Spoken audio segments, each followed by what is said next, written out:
मनुष्य के जीवन की सबसे बड़ी परीक्षा तब होती है जब लोग उसकी बुराई करते हैं। कोई आपके बारे में गलत बोले, झूठ फैलाए, तंज मारे, निंदा करे, तुरंत मन में आग उठती है। मनुष्य का स्वभाव है कि वह बुराई करने वालों को रोकना चाहता है, जवाब देना चाहता है, उन्हें उनकी गलती दिखाना चाहता है। पर आज का उपदेश अत्यंत गहन है। जो लोग आपकी बुराई करते हैं उनके लिए कुछ विशेष करना सीखो और वही तुम्हें आध्यात्मिक रूप से सबसे ऊंचा बना देगा। बुराई करने वालों को रोकने की कोशिश मत करो। वे इसलिए नहीं बोलते क्योंकि तुम गलत हो, वे इसलिए बोलते हैं क्योंकि वे स्वयं खाली हैं। मनुष्य तभी दूसरों की बुराई करता है जब उसका मन असुरक्षा, ईर्ष्या, डर, जलन या भीतर की अधूरी इच्छाओं से भरा हो। बुराई करने वाले लोग असल में तुम्हें नहीं काटते, वे अपने भीतर की कमी का जहर उगलते हैं। उनकी बातों को अपने दिल पर लेना ऐसा ही है जैसे किसी सांप द्वारा निकाले गए विष को उठाकर खुद ही पी लेना।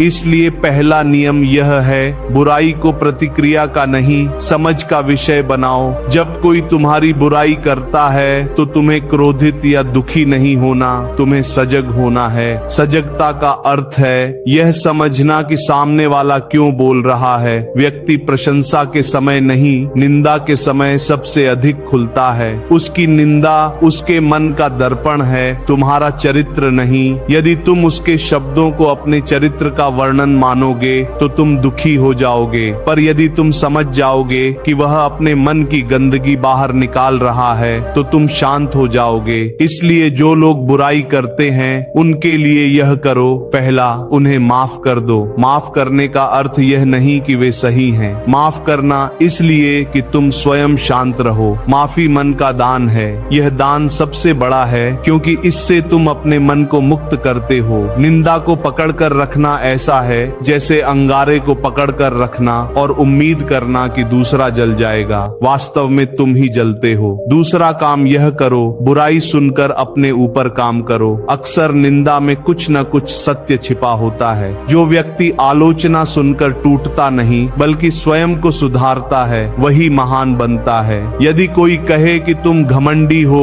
तो तुरंत गुस्से में मत आओ। बैठकर देखो क्या मेरे व्यवहार में कहीं कठोरता तो नहीं। यदि कोई कहे कि तुम अयोग्य हो तो यह मत सोचो कि उसने तुम्हें अपमानित किया। यह सोचो कि यह शब्द तुम्हें और अधिक सक्षम होने का संकेत है। बुराई को सुधार का उपकरण बना लो, तब कोई भी तुम्हें नीचा नहीं दिखा पाएगा। तीसरा काम यह करो, बुराई करने वालों के बारे में चिंता करना बंद करो। लोग तुम्हारे जीवन को प्रभावित नहीं कर सकते, वे तुम्हारे मन को प्रभावित करते हैं और मन पर नियंत्रण तुम्हारा है। यदि तुमने यह तरीका सीख लिया कि कौन क्या कहता है, उससे मुझे क्या फर्क पड़ता है, तो तुम अमर हो जाओगे। चौथा काम यह करो, उन लोगों के लिए मन ही मन शुभकामना रखो। यह बात कठोर लग सकती है पर आध्यात्मिक सत्य यही है कि तुम जिसके लिए शुभ सोचते हो वह तुम्हें नुकसान नहीं पहुंचा सकता। तुम्हारी सकारात्मक ऊर्जा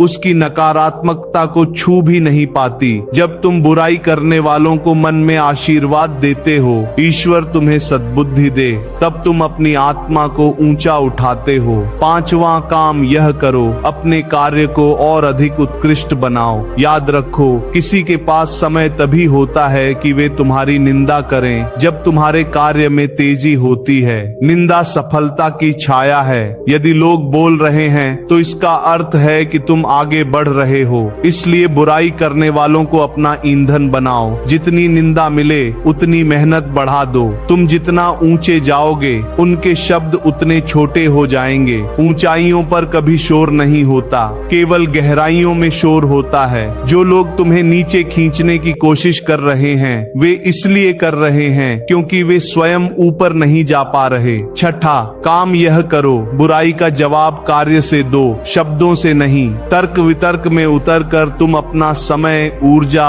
और मानसिक शांति खो दोगे। तुम किसी को भाषा से शांत कर भी दो, मन से नहीं कर सकते, पर जब तुम्हारा कार्य बोलता है तो दुनिया चुप हो जाती है। महान लोग कभी स्पष्टीकरण नहीं देते, उनका जीवन ही उनकी सफाई होता है। सातवां काम यह करो, अपने आप से वचन लो कि बुराई करने वालों को जीवन में इतनी अहमियत नहीं दोगे कि वे तुम्हारे मन की शांति छीन लें। सोचो, एक व्यक्ति जिसका काम सिर्फ बोलना है, वह तुम्हें कैसे प्रभावित कर सकता है। हवा में उड़ती धूल को देखकर क्या तुम रास्ता बदल देते हो? नहीं, तुम चलते रहते हो, धूल हट जाती है। इसी तरह निंदा भी हल्की हवा है, उसे हटने दो, तुम अपने मार्ग पर अडिग रहो। 8वां काम यह करो, अपने सच्चे लोगों की आवाज पहचानो। अक्सर एक निंदक की आवाज तुम्हें 10 सच्चे लोगों के प्रेम और सम्मान से विचलित कर देती है। यह मूर्खता है। जिनके दिल में तुम्हारे लिए सद्भाव है, उनकी कद्र करो। जिनके दिल में गंदगी है, उन्हें उनके हाल पर छोड़ दो। 9वां काम यह करो, अपने हृदय को इतना बड़ा बनाओ कि किसी की बुराई उसे आहत न कर सके। जिस दिन तुम्हारा हृदय इतना विशाल हो जाएगा कि तुम निंदा सुनकर भी शांत रहोगे, उसी दिन तुम वास्तव में आध्यात्मिक हो जाओगे। महापुरुषों की निंदा संसार ने कितनी की, राम की, कृष्ण की, बुद्ध की, महावीर की, मीरा की, कबीर की, पर उन्होंने प्रतिक्रिया नहीं की, उन्होंने परिवर्तन किया। यही राजमार्ग है। 10वां काम यह करो, निंदा को भगवान के आशीर्वाद की तरह स्वीकार करना सीखो। निंदा तुम्हारे भीतर की नम्रता को जीवित रखती है। निंदा तुम्हें अहंकार से बचाती है। निंदा याद दिलाती है कि तुम्हें अभी भी सुधार की आवश्यकता है। और सबसे बड़ा कारण यह है कि निंदा तुम्हें भगवान के और करीब ले जाती है, क्योंकि जब दुनिया चोट पहुंचाती है, तब मन केवल भगवान में शरण लेता है।